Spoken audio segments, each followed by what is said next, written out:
Assalomu alaykum aziz obunachilar va hurmatli Pavloniya ishqibozlari.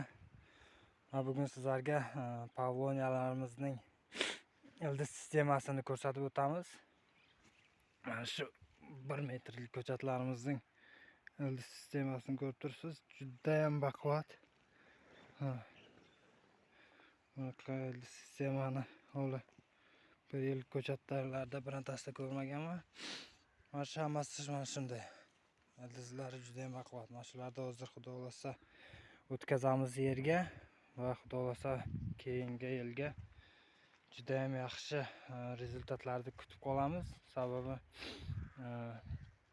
bu Pavloniya ko'chatlarimizning ildiz sistemasi juda ham baquvvat.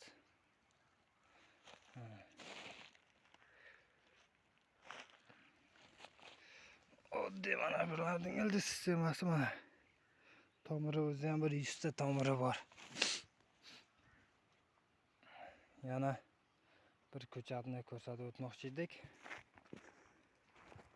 Mana shu ko'chatlar M1 ko'chatlari bo'ladi, ya'niki 1 metrlik bo'lgani bilan 1,5 metrlik bo'lgani bilan juda ham ildiz sistemasi baquvvat. M1ligini mana shu gulidan bilsa bo'ladi, ya'niki M1 birinchi yil, ya'niki birinchi yil ekilgan yilning o'zida mana shunday gul chiqaradi.